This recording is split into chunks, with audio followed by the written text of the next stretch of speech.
आप लोगों को कुछ मिला? नहीं सर, ऐसे तो नॉर्मली पता चल जाता है कि आग कैसे लगी, पर यहाँ पर तो कुछ पता ही नहीं चल रहा है कि आग लगी कैसे। अच्छा ठीक है, देखो एम्बुलेंस कहाँ तक पहुंची। जी सर।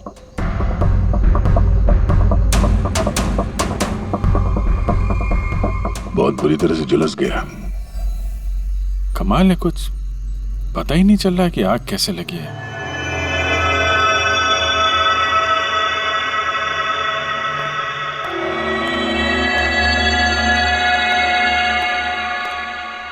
कैसे हुआ ये सब? सब कुछ तो बिल्कुल ठीक था, पता नहीं ये आग कहाँ से लग गई। इतने सारे लोगों की बद्दुआएं तो लगेंगी ना। क्या कहा तुमने? पता चला था सर कि दिलीप साहब किसी कोर्ट के केस में फंसे हुए थे। काफी बड़ा चक्कर था, लेकिन अभी कुछ दिन पहले छूट भी गए थे। काफी लोग नाराज भी थे इस बात से। कहीं इसी चक्कर में किसी ने दिलीप को मार तो नहीं दिया?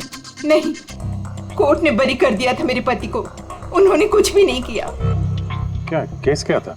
9 साल पहले जीजू के थिएटर में आग लग गई थी, जिसके कारण कुछ लोगों की मौत हो गई थी और सारा इल्जाम जीजू पर आ गया था। ऐसे कैसे हवा में आग लग सकती है? जरूर किसी की प्लानिंग है। किसी पे शक है आप लोगों को? कौन कर सकता है? कोई भी कर सकता है, अनीता भी कर सकती है। कौन कौन है Anita?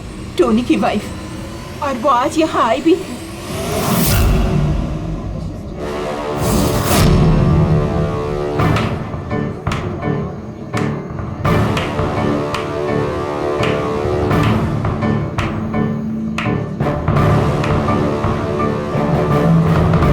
Anita,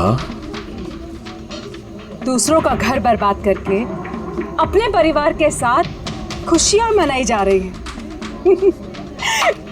very good, very good, वाह। लेकिन एक बात याद रखना, उन लोगों की तरह तुम भी तड़प तड़प के मरोगे। सिक्योरिटी! ए चुप! आवाज नीचे। निकालो उसको बाहर, निकालो। आउट! लगता है तुम दोनों अपने अंजाम से वाकिफ नहीं। तुम्हारा बुरा समय अब शुरू हो गया है, याद रखना। तूने जो किया है ना मेरे टोनी के साथ, याद रखना, इसके बाद तू नहीं बचेगा। सुना तूने? ले जा इसको। तू नहीं बचेगा, नर्क में चलेगा तू। अरे देख क्या रहा है, ले जा इसे। नर्क में चलेगा तू, तड़प तड़प के चलेगा, याद रखना। अरे जा।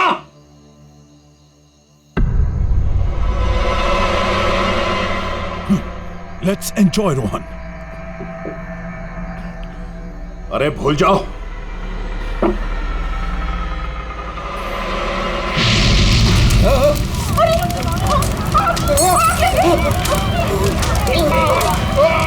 दिलीप और रोहन जिस केस में फंसे थे, उसी केस में कोर्ट ने टोनी को सजा दी थी। अच्छा, किस किस को पता था कि आप लोग यहाँ रेस्टोरेंट में आने वाले हैं? पता नहीं सर। अच्छा, दिलीप जी के आने से पहले इस चेयर के आसपास किसी को देखा था क्या? किसी अनजान आदमी को? नहीं सर, किसी को नहीं देखा सर। ये टेबल किसने रिजर्व किया था? दिलीप जी का फोन आया था, कह रहे थे कि हमारे लिए टेबल रिजर्व रखो। हमेशा यहीं बैठते थे, इसी टेबल इसी चेयर पर। रेगुलर कस्टमर थे हमारे। किसी को पहले से पता था कि दिलीप यहाँ इसी टेबल पे बैठेगा? सर, कुर्सी के पास तो ऐसी कोई चीज नहीं है जिससे आग लग सकती हो। कमाल की मिस्ट्री है यार। CCTV camera,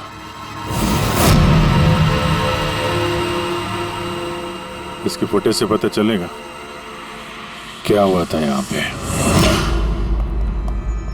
oh my God,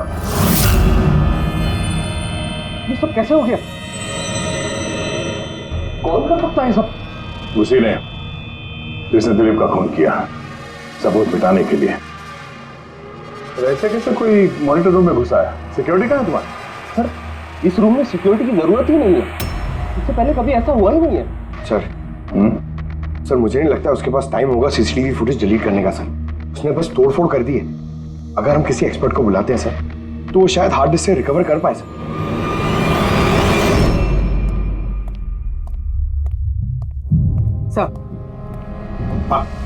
sir 9 साल पहले दिलीप और रोहन का एक थिएटर था जिसमें आग लग गई थी। एग्जिट और एंट्री डोर बंद होने की वजह से इस आग में 12 लोग जल के मर गए। विक्टिम्स की फैमिली ने केस किया तो इन्वेस्टिगेशन में पता चला कि उस वक्त एक गार्ड ड्यूटी पे था। हाँ, टोनी। हाँ सर, कोर्ट में साबित हो गया कि टोनी ने बहुत शराब पी रखी थी और शराब के नशे में वो इतना धुत था कि वो इमरजेंसी एग्जिट भी खोल नहीं पाया। हाँ, मगर इस टोनी की बीवी अनीता ये मानने को तैयार ही नहीं कि गलती टोनी की है। सर सिर्फ उसका ही नहीं, बहुत सारे न्यूज़पेपर आर्टिकल्स ने भी कोर्ट के इस फैसले के खिलाफ आवाज़ उठाई थी। जब ये हादसा हुआ था उस वक्त दिलीप और रोहन के खिलाफ सॉलिड एविडेंसेस थे, लेकिन फिर केस चलता रहा। 9 साल हो गए। कुछ विटनेसेस ने गवाही बदल दी और कुछ कंट्री से बाहर चले गए। सर, दिलीप और रोहन ने जरूर पैसे और पावर का इस्तेमाल किया होगा और यह बात टोनी को पता चल गई होगी। उसी ने भेजा होगा अनीता को दिलीप को मारने के लिए। पर फ्रेडी, जब अनीता वहां थी ही नहीं तो आग लगाई कैसे? नहीं, सिक्योरिटी वालों ने तो उसे बाहर निकाला था रेस्टोरेंट में से। ऐसी कौन सी चीज है जो अचानक आग लग सकती है? सर शायद डॉक्टर सालुंके हमारी मदद कर सके, या फिर अनीता।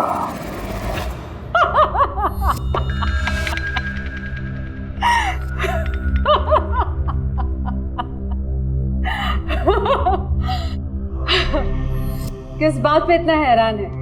मेरी हंसी पे? क्या दिलीप की मौत पे? दिलीप की मौत पे तुम इतना खुश क्यों हो रही हो? अब मैं खुश नहीं होंगी तो और कौन होगा? कल रात रेस्टोरेंट से निकलने के बाद तुम कहाँ गई थी? जेल, अपने पति से मिलने। वार्डन के पास सारे रिकॉर्ड हैं, आप चाहें तो चेक कर सकते हैं। वो तो हम करेंगे, और ये भी कि आखिर तुमने वो आग लगाई कैसे? कोई काला जादू किया तुमने? दिलीप को अचानक आग कैसे लग गई? काला जादू आता तो जरूर करती, पर मैं बहुत खुश हूं। ये दिलीप भी उसी तरह तड़प तड़प के मरा है जिस तरह 9 साल पहले वो बेकसूर लोग मरे थे, जिसकी सजा मेरा पति टोनी भुगत रहा है। तुम ये कैसे कह सकती हो कि टोनी की गलती नहीं थी? तुम तो वहां थी नहीं। मैं वहां नहीं थी, लेकिन टोनी यहाँ था। उस दिन उसकी तबीयत खराब थी। उसने अपने मालिकों से, रोहन और दिलीप से कहा वो जल्दी घर आ गया आग लगने से पहले। गलती उन दोनों की थी। अरे पुराना दरवाजा ठीक ही नहीं करवाया, जिसके कारण वहां आग में वो लोग झुलस के रह गए। मेरे पति की गलती नहीं थी, उन दोनों की थी। तो बहुत गुस्सा आया होगा ना तुम्हें? दोनों को मारने का भी मन किया होगा। 12 लोग मरे हैं वहां। मुझसे कहीं ज्यादा गुस्सा उन लोगों के परिवार वालों को आया होगा, पर वो बहुत खुश होंगे अब दिलीप की मौत की खबर सुन के। बहुत खुश होंगे। वो लोग और भी खुश हो जाएंगे जब रोहन चल के मरेगा।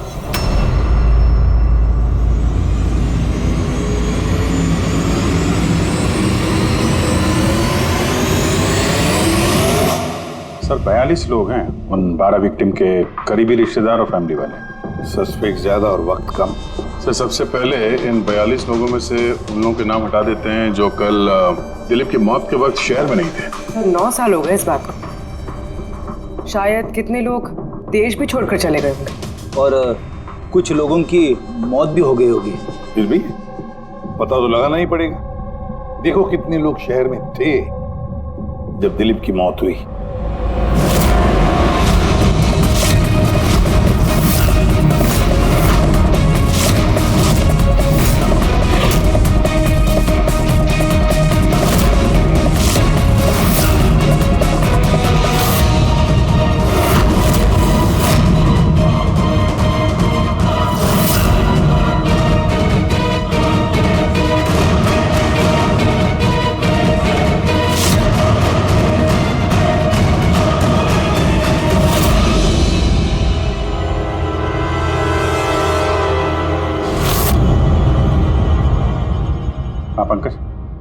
कितने बजे? 27 लोग हैं सर जो उस वक्त शहर में थे और उनके पास दिलीप को मारने की वजह थी। ठीक है, बुलाओ सबको ब्यूरो में, देखते हैं क्या कहानी सुनाते हैं ये लोग अपनी बेगुनाही की। जेम्स, तुम्हारे पिताजी 9 साल पहले थिएटर में लगी आग में जलकर मर गए, हैं ना? Yes sir. आपके हस्बैंड फिल्म अकेले देखने गए थे? उस दिन मैं बिजी थी, इसलिए वो अकेले ही चले गए।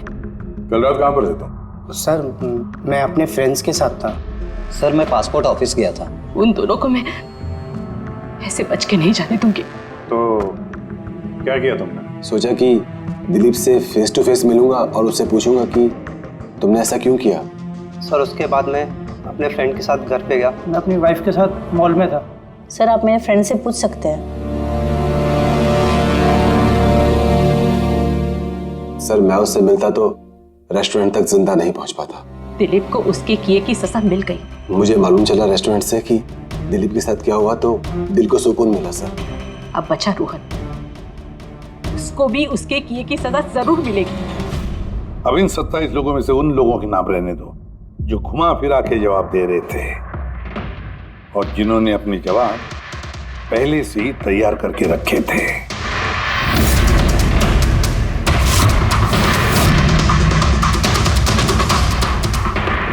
सर अब 15 बजे। अब इन 15 लोगों को उस दिन के बारे में पूछते हैं जब 9 साल पहले थिएटर में आग लगी थी। देखते हैं किसे सबसे ज्यादा गुस्सा आता है, कौन मुंह फेर लेता है। सर मेरा भाई 10वीं पास हो गया था। उसने कहा पार्टी देनी है, दोस्तों को पिक्चर दिखाना है, पैसे दो। सर मैंने वो पैसे उसे दे दिए। काश वो पैसे मुझे उसे देने नहीं चाहिए थे सर। जिसने भी ये किया बहुत अच्छा किया। आज मैं खुश हूं, आज मैं बहुत खुश हूं। कुमार साहब, आप यूनिवर्सिटी में फिजिक्स के प्रोफेसर हैं, है ना? Yes sir, head of the department physics. लेकिन मेरे खुद के बेटे को पढ़ाई में कोई इंटरेस्ट नहीं था। बहुत डांटता था मैं उसे, लेकिन अनिकेत के ऊपर कभी कोई फर्क नहीं पड़ा। एक नंबर का बदमाश बन गया था वो। उस दिन भी वो कॉलेज से बंक करके दोस्तों के साथ फिल्म देखने चला गया और सर और वापस घर पे कभी नहीं आया। हिमेश, राइट, कॉन्ट्रैक्टर हो ना तुम?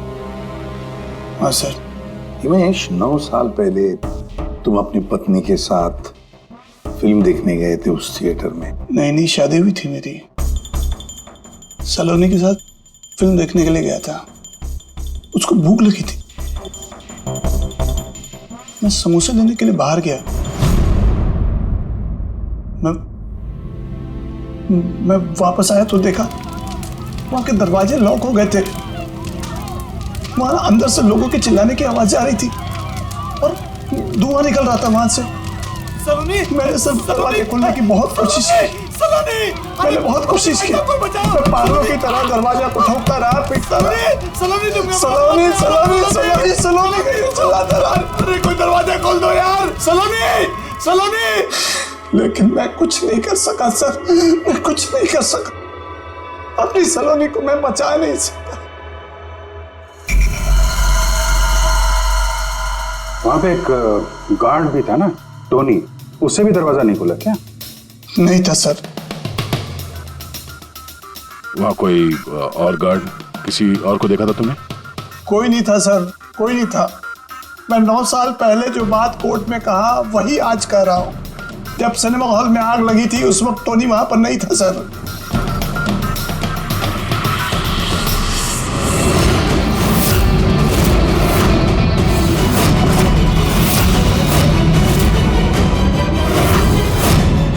सर ये है हमारे फाइनल 15 सस्पेक्ट जो दिलीप को मार सकते हैं। सो कॉप्स कह रहे थे कि फायरमैन को भी पता नहीं चला कि आग का एग्जैक्टली सोर्स क्या था। उन लोगों को तो जनरली ढूंढ कर पता चल जाता है कि वहां पर ऐसी कौन सी चीज थी जो तुरंत आग पकड़ती है, लेकिन उन्हें पता नहीं चला। उन्हें पता नहीं चला। उन्हें इसलिए पता नहीं चला क्योंकि उस चीज की ना तो कोई खुशबू थी ना कोई रंग था। एग्जैक्टली सर, मतलब अगर लिक्विड होता ना तो इस दिलीप को पता चलता जब वो चेयर पे बैठता, उसे फील होता। और अगर पाउडर होता तो हमें टेस्टिंग में पता चल जाता।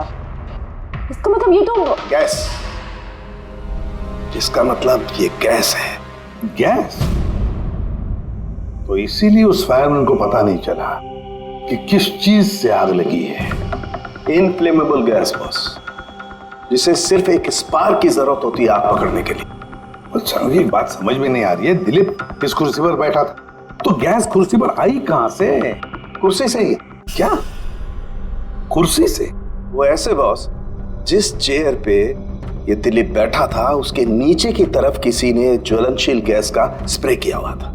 मरते वक्त दिलीप के कांटेक्ट में दो चीजें थी, एक तो ये चेयर जिस पे वो बैठा था और एक वाइन का ग्लास जो उसने हाथ में पकड़ा हुआ था। हमने ये दोनों चीजें चेक की तो इस चेयर के ऊपर से हमें इनफ्लेमेबल गैस के कुछ ट्रेसेस मिले।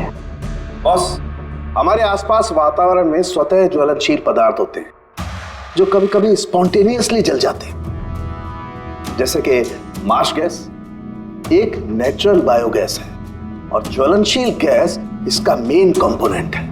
मतलब इनफ्लेमेबल गैस कभी भी हवा में ऐसे ही जल जाती है? नहीं फ्रेडी, अपने आप नहीं।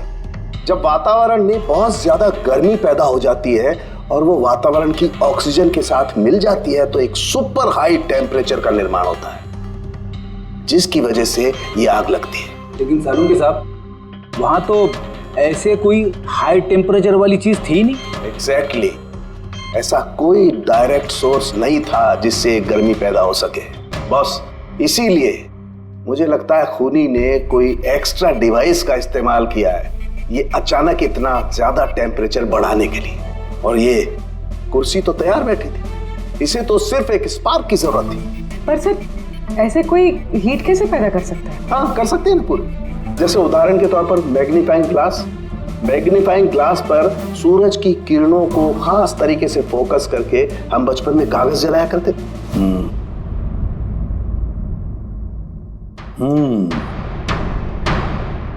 लगता है इस रेस्टोरेंट में फिर से जाना पड़ेगा, पता लगाना पड़ेगा किस चीज से आग लगी।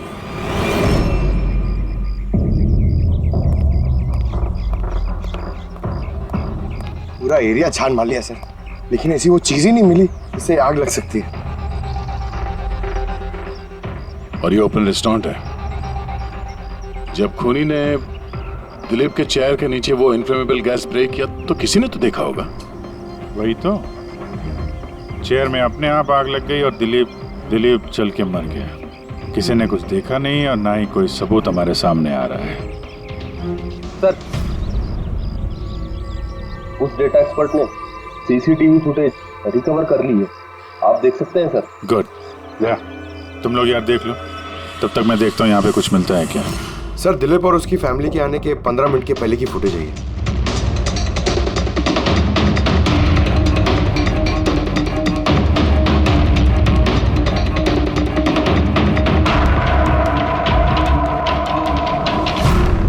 ये कुर्सी चेंज कर रहा है।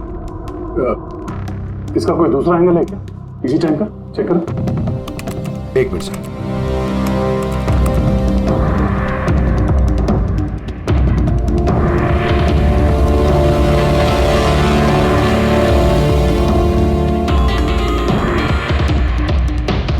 ये कुर्सी के साथ क्या कर रहा है? गैस स्प्रे कर रहा है क्या? हाँ, उसने अपने चेयर पे गैस स्प्रे किया और उसने अपनी कुर्सी को उस कुर्सी से बदल दी जिस पे दिलीप बैठने वाला था।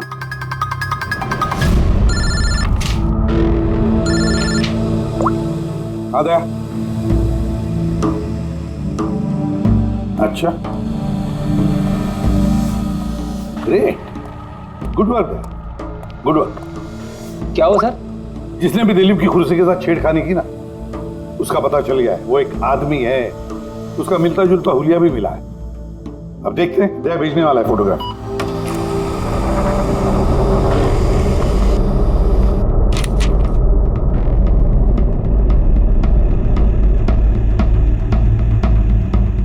खूनी इन बचे लोगों में से ही कोई एक है, इन्हीं में से एक। और अब इसका अगला शिकार रोहन है।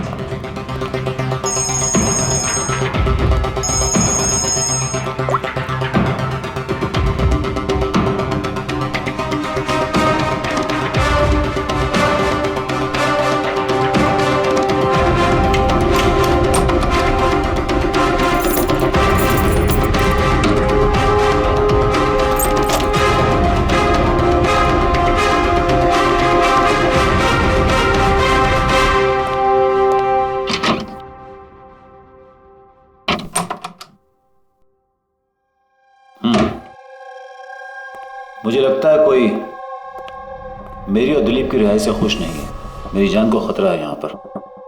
आई will talk to you later, bye. Sir everything is okay. All right, तुम यहीं पर रहना और किसी को भी अंदर मत आने देना। Be alert, okay? Okay sir.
बचाओ बचाओ,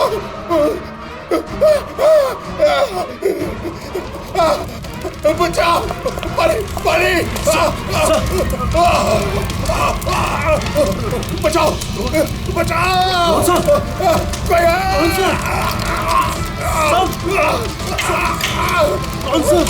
बचाओ, परे परे,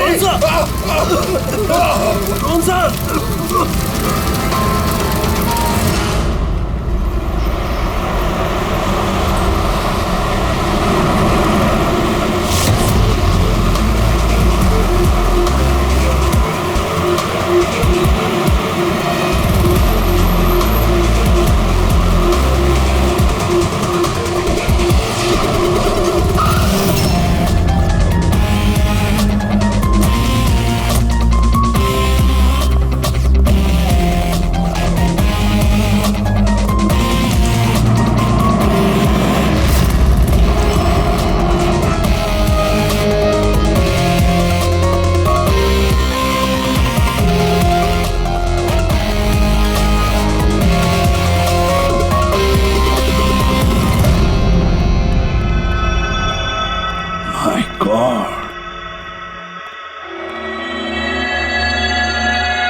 क्या हुआ यहाँ पर और कैसे?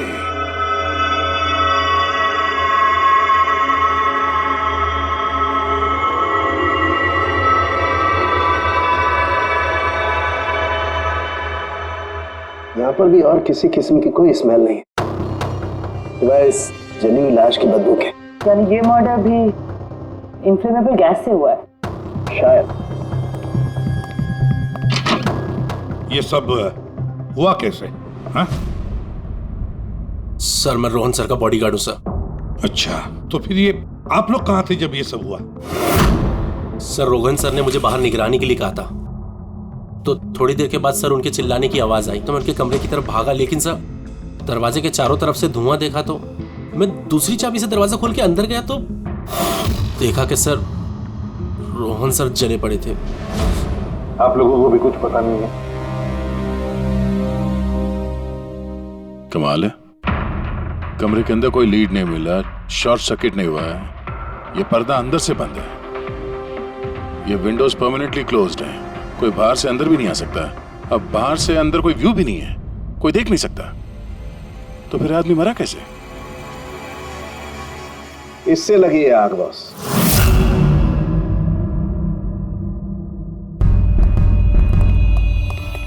ये इस चीज से ये है क्या सर? फिलामेंट है। फिलामेंट? इलेक्ट्रिक बल्ब के अंदर का फिलामेंट। और जब इस फिलामेंट में इलेक्ट्रिक करंट पास होता है तो ये गर्म होकर के लाल हो जाता है। बॉस, खूनी ने भी इसी टेक्निक का इस्तेमाल किया है उस ज्वलनशील गैस को जलाने के लिए। पर वहां रेस्टोरेंट में जहां पर दिलीप की मौत हुई थी, वहां पर तो हमें ऐसा कोई फिलामेंट वगैरह नहीं मिला। बॉस, इतनी छोटी सी चीज है, वो खुली जगह है, उड़ गई होगी शायद कहीं, लेकिन यहाँ तो पूरा कमरा बंद है, इसीलिए पलंग के नीचे मिल गया मुझे। लेकिन सर, फिलामेंट से करंट पास होने के लिए वायर्स का कोई ना कोई कनेक्शन तो होना चाहिए ना बेड तक। होगा, यही कहीं होगा जरूर। तब पूरा बेड चेक कर लिया हमने, कमरा चेक कर लिया, ऐसा तो यहाँ पे कुछ भी नहीं मिला सर। दया, वो दरवाजा कैसा? मैनेजर। Yes sir. वो दरवाजा कहाँ खुलता है? सर दूसरा रूम है जो इस रूम से कनेक्टेड है सर। अब वैसे ये रूम सील्ड रहता है, इसे कोई खुलता नहीं सर। खोलो दरवाजा। Yes sir. आइए सर।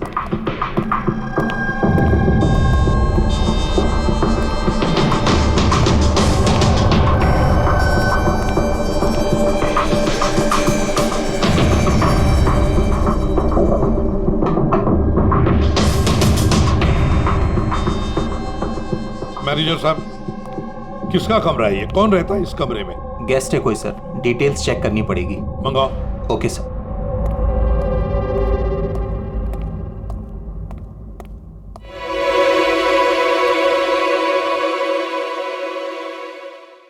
सर, वहां उस कमरे में जो कुछ भी हुआ है सर, वो इसी कमरे से किया गया। लेकिन अगर करंट इस रूम से पास किया गया है तो यहाँ से उस बेड तक कोई ना कोई वायर तो होनी चाहिए ना। और अगर वायर अगर होती तो बॉस रोहन को दिखाई भी देनी चाहिए। हाँ, शायद उसके बॉडीगार्ड ने भी देखा हो।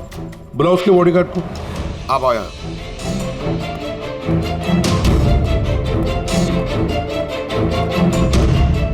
एक बात बताओ, जब तुम रोहन के कमरे में आए थे तब कोई वायर देखी यहाँ इस दरवाजे से उस कमरे में जाते हुए? कुछ भी नहीं सर, रोहन सर के रूम के अंदर जाने से पहले मैंने रूम को पूरी तरह से चेक किया था सर, लेकिन वायर जैसी कोई चीज उस रूम में नहीं दिखाई दी। ठीक है, जाओ तुम। जो कुछ भी हो दया, खूनी ने इसी दरवाजे का इस्तेमाल किया। इस दरवाजे से वो रोहन के इस कमरे में आया, उसने बेड पर इन्फ्लेमेबल गैस स्प्रे किया और किसी भी तरह से फिलामेंट को करंट दे दिया। बस फिलामेंट गर्म हो गई और इन्फ्लेमेबल गैस ने आग पकड़ ली, रोहन की मौत हो गई। बस एक बात पक्की है, ये जो कोई भी है उससे इलेक्ट्रिक और केमिकल्स की बहुत अच्छी जानकारी है। प्रोफेसर कुमार, फिजिक्स का प्रोफेसर कुमार, उससे बढ़कर और कौन जान सकता है इस सारे मामले में? दया, अच्छा, इस प्रोफेसर कुमार से मिल लो। अच्छा दया, मैं भी चलता हूं तुम्हारे साथ।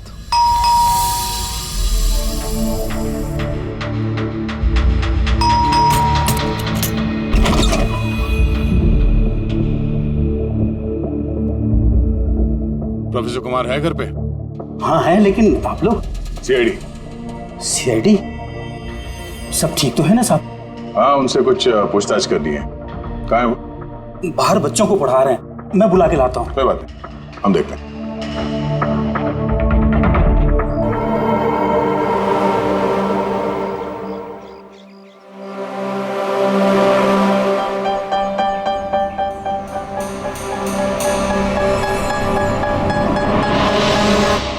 मिस्टर कुमार, हमें आपसे कुछ पूछताछ करनी है। पूछिए, क्या पूछना है? इसे पहचानते हैं आप? ये तो फिलामेंट है। गुड, सही पहचाना आपने। आपको पता ही है फिलामेंट हमें कहाँ से मिला? ये तो आप ही को पता होगा कहाँ से मिला आपको। रोहन के बेड के नीचे से। कल रात उसी बेड पे रोहन जल के मर गया। व्हाट? रोहन की भी डेथ हो गई? कल रात आप कहाँ पर थे? रात 9 से लेकर सुबह 3 बजे तक। आप मुझ पर शक कर रहे हैं? ये हमारे सवाल का जवाब नहीं हुआ मिस्टर कुमार। कल मैं पूरा दिन और पूरी रात घर पे ही था। कोई गवाह? जी हाँ, मेरा नौकर रामू और विकास। Please come here.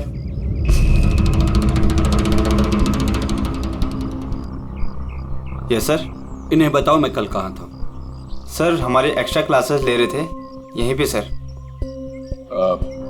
कितने बजे से कितने बजे तक? सर शाम के 6 बजे से सुबह के 5:30 बजे तक। सर हमारे एग्जाम आने वाले हैं ना, तो हमने ही सर को रिक्वेस्ट किया था एक्स्ट्रा क्लासेस लेने के लिए। ठीक है सर, तुम जाओ बेटा। सर मेरे 5 स्टूडेंट्स और भी हैं जो कल सुबह 9 बजे से लेकर 5:30 बजे तक हमारे साथ थे। कहें तो उनको बुला लूं? ठीक है। अब मैं जा सकता हूं सर, बच्चों को पढ़ाना है। Please please. Thank you.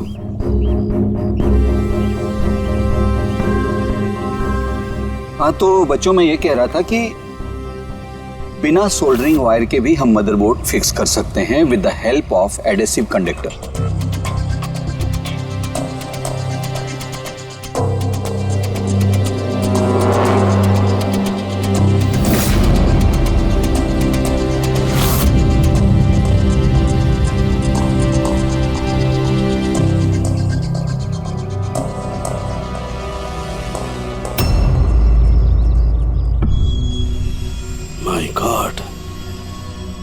My God यार, ये क्या बात? क्या? अरे यार, ये गलती मुझसे कैसे हो गई? क्या गॉड, बूढ़ा हो गया हूं मैं, बूढ़ा हो गया हूं मैं। एक काम करो, 1 घंटे बाद फॉरेंसिक लैब में मिलो, कुछ बताऊंगा। 1 घंटे बाद। अरे वो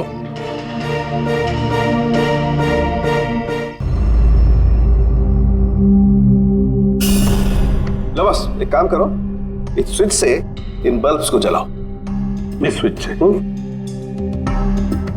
इस स्विच से? हाँ, इस स्विच से। यार ना कोई कनेक्शन है, कुछ है, कैसे जलेंगे ये? तुम सवाल मत किया करो, कभी कभी मेरी बात भी मान लिया करो यार। कभी कभी। ये ले। क्या सर, ये तो कुछ हुआ भी नहीं। होगा होगा। अरे क्या होगा? होगा ही नहीं। अरे होगा यार, बिलीव नहीं होगा।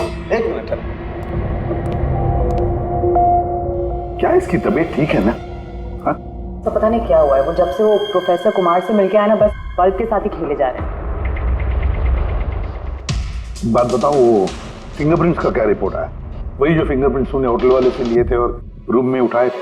तो फिंगरप्रिंट तो बहुत सारे मिले, लेकिन सारे स्टाफ मेंबर्स के ही हैं, उसके अलावा और किसी के नहीं मिले। ये कैसे हो सकता है? तो भाई साहब जरा इधर भी ध्यान दीजिए। हाँ हाँ, ध्यान है। हाँ।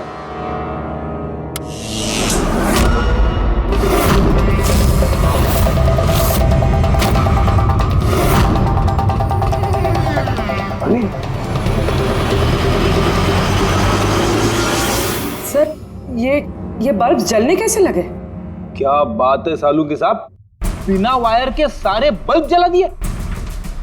लेकिन सालुंकी साहब, ये सब आपने किया कैसे?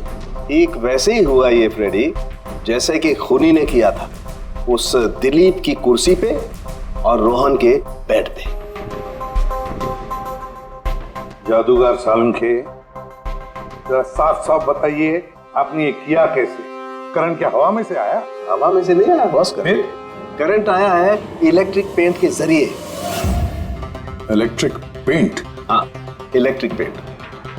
दरअसल बिजली के जो तार होते हैं वो मेटल के होते हैं, और metal is a good conductor of electricity, इसीलिए करंट उनमें से पास होकर के जाता है। ठीक इसी तरीके से कुछ पेंट भी होते हैं जिन्हें हम इलेक्ट्रिक पेंट कहते हैं, और ये भी गुड कंडक्टर ऑफ इलेक्ट्रिसिटी होते हैं। इनमें से भी इलेक्ट्रिसिटी पास हो सकती है, और कमाल की बात यह है कि ये किसी भी कलर में मिल सकते हैं, जो आसानी से किसी भी बैकग्राउंड में मर्ज भी हो सकते हैं। ओह, इसीलिए हमें होटल रूम में और रेस्टोरेंट में कुछ दिखा नहीं सर। Exactly that. खूनी ने दरअसल होटल के कमरे का और रेस्टोरेंट के फ्लोर का दोनों का कलर इस कलर के साथ मैच किया, इसीलिए हमें दिखाई नहीं दिया।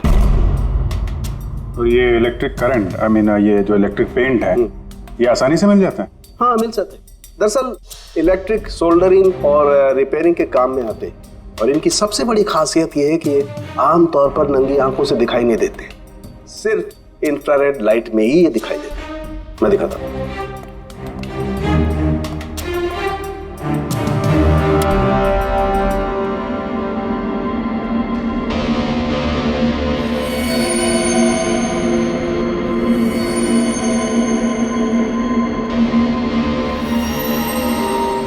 देखा बॉस?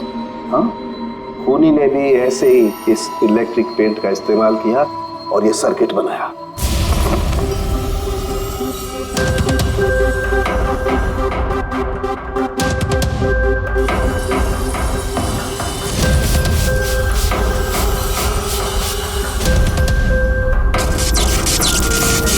एक बात तो पक्की है, ये जो भी कोई है उसे इन सारी चीजों की पक्की जानकारी है। मगर सर, इनमें से खूनी कौन है? इस प्रोफेसर से तो मिल लिए सर, ये तो नहीं है। ये बंसी? बंसी तो एक क्लर्क है, और मुझे नहीं लगता कि एक क्लर्क को साइंस की इतनी जानकारी होगी। सर, इनमें से सबसे ज्यादा पढ़े लिखे तो ये प्रोफेसर ही लग रहे हैं। कोई ऐसा जो प्रोफेसर जितना इंटेलिजेंट तो नहीं है, लेकिन इसे इन सब चीजों की जानकारी है।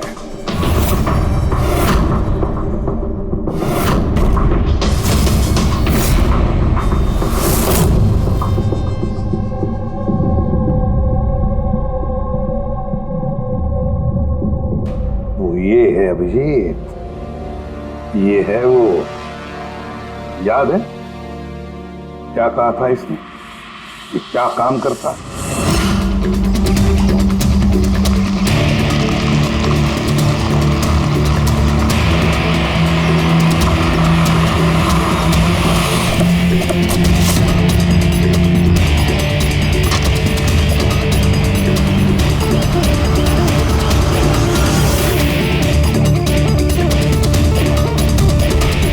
चले ससुराल।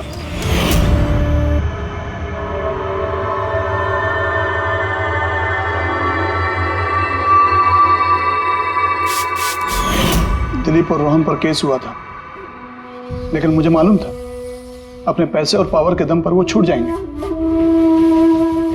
लेकिन उनके पास पैसा था तो मेरे पास दिमाग। कई महीनों तक उनका पीछा किया, वो कहां जाते हैं, क्या करते हैं, किससे मिलते हैं, सब कुछ। आखिर मैंने दोनों को मारने की तरकीब ढूंढ ही निकाली, इलेक्ट्रिक पेंट्स और सर्किट्स के जरिए। ये दोनों के बारे में मुझे अच्छी खासी जानकारी थी। बस दे दी दोनों को सजा, दोनों को मार दिया जिंदा जलाकर, जैसे उन्होंने मेरी सलोनी को मारा था। हिमेश, तुम्हारी पत्नी के साथ जो कुछ भी हुआ उसका हम सबको अफसोस है, लेकिन दिलीप और रोहन को मारकर तुम्हें क्या मिला? क्या तुम्हारी पत्नी वापस आ गई? बदले की आग में तुमने दो लोगों की जानें ली। कानून तुम्हें कभी माफ नहीं करेगा, तुम्हें कड़ी से कड़ी सजा होगी।